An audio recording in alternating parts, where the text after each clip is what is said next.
Hello friends, आज से हम हाई स्कूल की सोशल साइंस भी स्टार्ट कर रहे हैं। ठीक है, तो इसमें 4 पार्ट्स होते हैं। आप सभी को पता होगा अच्छे से, जिसमें से मैं अर्थशास्त्र स्टार्ट कर रही हूँ। इसका चैप्टर नंबर 3, बाकी के चैप्टर्स हम ऐसे ही पढ़ते चलेंगे, लेकिन ये चैप्टर मुझे लग रहा है कि सबसे पहले आपको जानना चाहिए, तो इसलिए मैं यहाँ से स्टार्ट कर रही हूँ। ठीक है, तो इसका जो इस चैप्टर का नाम है, उसका नाम है मुद्रा और शाखा। ठीक है, तो मुद्रा सबसे पहले हम जान लेते हैं। ठीक है, तो जब किसी एक वस्तु या सेवा के बदले दूसरी वस्तु या सेवा का लेन देन होता है। ठीक है, जैसे आपने किसी से कुछ लिया, उसके बदले उसे कुछ दे दिया, पर मुद्रा नहीं। ठीक है, मुद्रा मतलब क्या होता है? धन। धन मतलब पैसा। ठीक है, रुपए, पैसे, सोना, जेवर जो भी हो, सबको धन संपत्ति कहते हैं।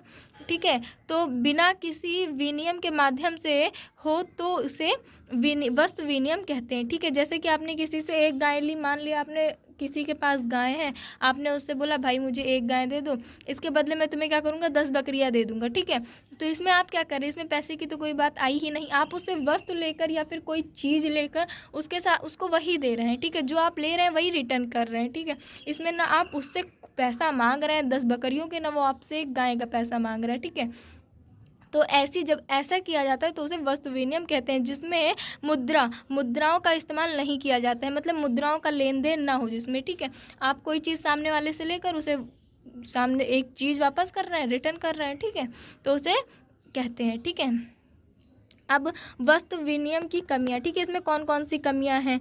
ठीक है, चाहतों के दोहरे सहयोग का अभाव। दोनों पक्षों को एक दूसरे की वस्तुओं को बेचना और खरीदने के लिए सहमत होना पड़ता है। ठीक है, जैसे कि मान लो कि मैं आपको सोशल साइंस की बुक दे रही हूँ। ठीक है, तो आप मुझे साइंस की बुक देने के लिए राजी हैं या नहीं, क्या पता।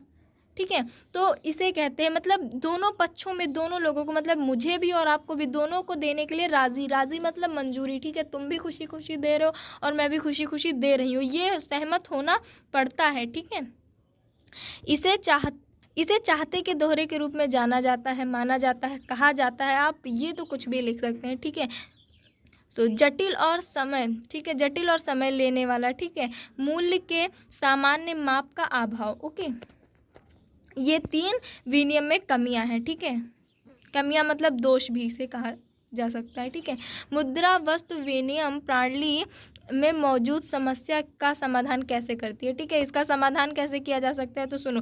धन के प्रयोग ने, ठीक है, धन के प्रयोग ने चाहतों के दोहरे सहयोग की समस्या को खत्म कर दिया है। ठीक है, अब धन के सहारे भैया, ठीक है, मैं धन पे तो भाई सब ओके है। ठीक है, विनिमय अब सुविधाजनक और सरल हो गया है। ठीक है, ये सुविधाजनक मतलब सुविधाजनक और सरल हो गया, मतलब आसान हो गया। ठीक है, इजी हो गया है। ओके बच्चों, राइटिंग के लिए सॉरी, मेरे ख्याल से राइटिंग थोड़ी बुरी है, बट अगर आपको कहीं भी कुछ भी प्रॉब्लम हो तो आप मुझसे कमेंट में तुरंत पूछ सकते हैं। ठीक है, स्टार्ट करते हैं। मुद्रा मौद्रिक इकाई के संदर्भ में मूल्य के माप के रूप में कार्य करती है। ठीक है, पैसे के आधुनिक रूप। पैसा एक ऐसी चीज़ है जो लेन देन के विनिमय के माध्यम के रूप में कार्य कर सकती है। ठीक है, पैसा देखो, आप किसी से कुछ लिया, जैसे अभी मैंने एक एग्जांपल मान सकते हैं आप कि आप दूध लेते हैं, उसके बदले क्या करते हैं, उसे पैसा देते हैं ना, मुद्रा देते हैं, बस। ठीक है, सिक्कों की शुरुआत से पहले विभिन्न प्रकार की वस्तुओं को पैसे के रूप में इस्तेमाल किया जाता है। ठीक है, सिक्का मतलब पैसा। ठीक है, पैसे की शुरुआत, इसकी स्टार्टिंग होने से पहले, इसकी शुरुआत होने से पहले विभिन्न प्रकार की मतलब तरह तरह की, ठीक है, तरह तरह की वस्तुओं को पैसों के रूप में इस्तेमाल किया जाता था। कैसे इस्तेमाल किया जाता था? आप लोग सोच रहे होंगे कि भाई वस्तुओं को पैसे के रूप में कैसे इस्तेमाल किया जाता था।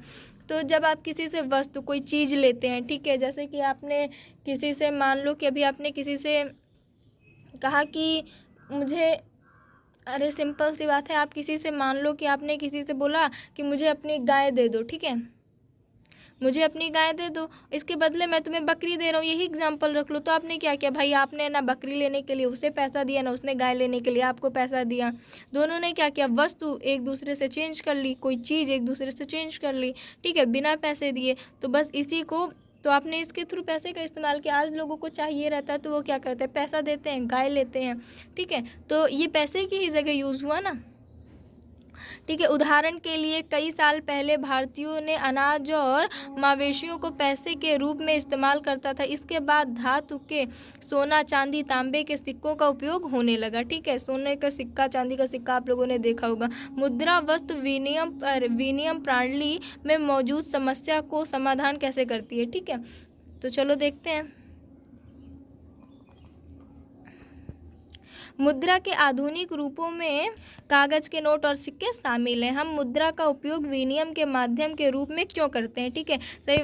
तो सुनो, भारत सरकार द्वारा अधिकृत है ये। ठीक है, एक बार मैं फिर से रिपीट कर रही हूँ। हम मुद्रा का उपयोग, ठीक है, मुद्रा मतलब पैसा, ठीक है, हम पैसा का उपयोग विनिमय के माध्यम के रूपों में क्यों करते हैं। ठीक है, तो भारत सरकार द्वारा अधिकृत भारत में पैसे की पूर्ति भारतीय रिजर्व बैंक द्वारा निर्मित होती है। ठीक है, कौन से बैंक द्वारा? भारतीय रिजर्व बैंक द्वारा नियंत्रित होती है। ठीक है, भारत सरकार की ओर से RBI मुद्रा को छापता है। ठीक है, कौन छापता है? RBI मुद्राओं को, मुद्रा मतलब पैसा, ठीक है, उसको क्या करता है? छापता है। ठीक है, मूल्य के माप के लिए उपयोग। ओके, भारत में कोई भी भारतीय मुद्रा स्वीकार करने से मना नहीं कर सकता। ठीक है, आप किसी को पैसा देते हैं, वो ये नहीं कह सकता भाई हम इसको नहीं ले रहे, इसके बदले मुझे कोई वस्तु, कोई चीज़, ठीक है, कुछ और दो। नहीं, उसको लेना पड़ेगा। ठीक है, कोई भी मुद्रा मतलब धन, इसको लेने से कोई मना नहीं कर सकता। ठीक है, इसे स्वीकार करने से। ठीक है, ओके। मांग जमा, ओके। लोग अपने अतिरिक्त, ठीक है, लोग अपने अतिरिक्त आय और बचत बैंक में जमा करते हैं। ठीक है, बहुत लोग, जैसे कि बहुत लोगों के पास जो पैसा रहता है उनकी जमा पूंजी, ठीक है, उसको क्या करते हैं? बैंक में ही रखते हैं ना। अपनी जितनी उनकी जमा पूंजी होती है सारी कहाँ रहती है? बैंक में रहती है। बैंक में क्यों रहती है? बैंक में चीज़ें सुरक्षित, सेफ रहती हैं। ठीक है, इस तरह लोगों का धन बैंक के पास सुरक्षित रहता है। ठीक है, सुरक्षित मतलब सेफ। ओके, और इस पर सूद भी मिलता है। ठीक है, सूद, ब्याज, ये सब तो आप लोगों ने सुना ही होगा। ठीक है, गांव के रहने वाले बच्चे तो मेरे ख्याल से 95% जानते होंगे। ठीक है, लोगों को अपने, बहुत लोग क्या करते हैं गांव वगैरह में सूद, ब्याज, इस पे सब पे पैसा चलता है। ठीक है, लोगों को अपनी आवश्यकता के अनुसार उन इसमें से धन निकालने की सुविधा भी उपलब्ध होती है। ठीक है, आपको जब भी बैंक में, जिस टाइम बैंक में पैसे चाहिए हो, आप बैंक में जाइए, बैंक खुला है, आप अपना पैसा लेकर आ जाइए। आप अपना पैसा, आपको समय समय पर मिल सकता है। आपको जब भी ज़रूरत है, आप बैंक में, आपका पैसा सेफ रखा हुआ है, आप उसको जब चाहें तब निकाल सकते हैं। ठीक है, ठीक है, चूँकि बैंक खाते में जमा धन को मांग के जरिए निकाला जा सकता है, इसलिए इस जमा को मांग जमा कहा जाता है। ठीक है, मांग जमा एक और दिलचस्प सुविधाएं प्रदान करती है। ठीक है, ये बहुत तरह की सुविधाएं प्रदान करती है। ठीक है, आप इसे खुद से भी लिख सकते हैं। ओके, चेक, एक चेक एक कागज़ है। ठीक है, एक कागज़ नुमा होता है, आप लोगों ने देखा भी होगा शायद चेक कई बार। ठीक है, शायद आप लोगों के फादर वगैरह यूज़ करते हो, जो बैंक को उस व्यक्ति के खाते से एक विशिष्ट राशि का भुगतान करने का निर्देश देता है। ठीक है, जिसके नाम पर चेक जारी किया गया है। बहुत लोग क्या करते हैं, पैसे डायरेक्ट नहीं देते। पैसे डायरेक्ट देने का मतलब कैश, ठीक है, कैश नहीं देते पैसे, वो क्या करते हैं, चेक के थ्रू देते हैं। अब तो आजकल ऑनलाइन ज़माना है, पहले चेक के थ्रू पैसे दिए जाते थे। ठीक है, तो लोग चेक से पैसे देते थे, और बहुत लोग कैश देते थे, जैसा दे। ओके, मांग जमा को मुद्रा क्यों माना जाता है? ठीक है, मांग जमा को पैसा माना जाता है। ठीक है, पैसा और मुद्रा एक ही होता है, आप लोग कंफ्यूज ना हो। मैं बहुत बार इसीलिए रिपीट कर रही हूँ और बार बार रिपीट कर रही हूँ कि आप मुद्रा, पैसा, धन, इस सब में कंफ्यूज ना हो, क्योंकि ज़रूरत पड़ने पर इन्हें निकाला जा सकता है। ठीक है, मांग जमा को पैसा माना जाता है क्योंकि इसे ज़रूरत मतलब काम पड़ने पर निकाला जा सकता है, और निकाले गए पैसे का इस्तेमाल भुगतान करने के लिए किया जा सकता है, इसलिए उन्हें आधुनिक अर्थव्यवस्था की मुद्रा भी माना जाता है।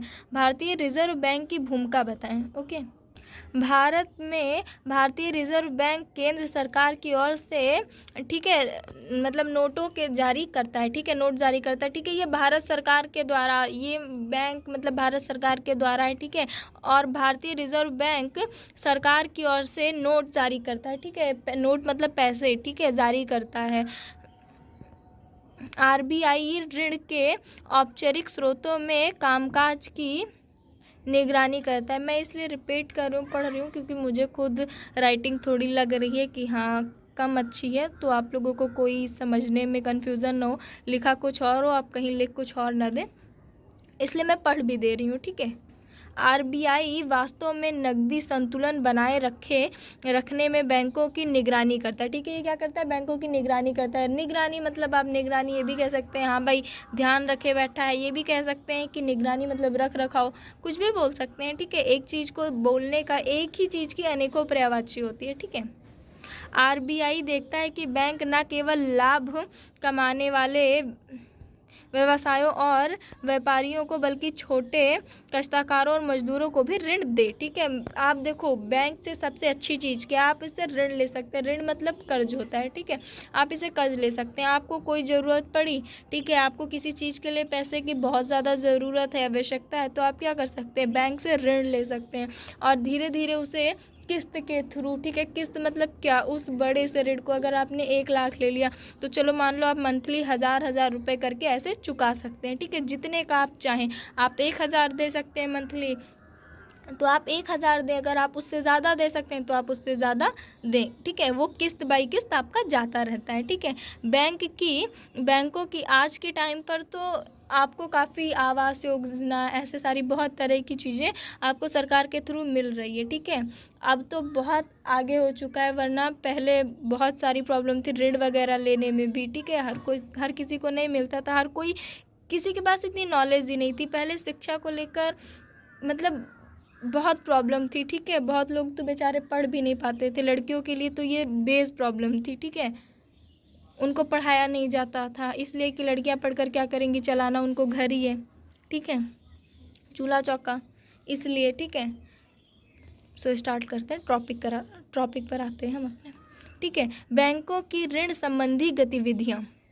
बैंक अपनी जमा राशि का एक छोटा सा हिस्सा अपने पास नगद के रूप में रखता है, ठीक है। जो उसकी जमा राशि होती है, जमा राशि मतलब इकट्ठा, ठीक है, इकट्ठा धन का एक छोटा सा हिस्सा, छोटा सा पार्ट वो अपने पास नगद के रूप में रखता है और इसे जमाकर्ता को भुगतान करने के प्रावधान के रूप में रखा जाता है, जो किसी भी दिन बैंक से पैसे निकालने के लिए आ सकता है, ठीक है। मतलब कोई भी किसी भी टाइम बैंक में पैसे निकालने के लिए चले नहीं जाते हैं, ठीक है।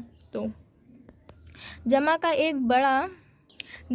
एक बड़ा हिस्सा ऋण देने के लिए उपयोग किया जाता है। बैंक उन लोगों के बीच मध्यस्थ करता है जिनके पास अधिशेष, ठीक है, जमा करता है और जिन्हें उन निधियों की आवश्यकता है, ठीक है, उधारकर्ता, ओके।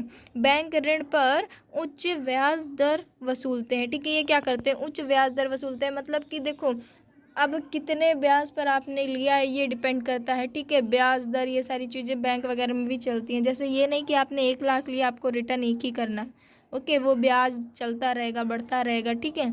तो वसूलते हैं वो जमा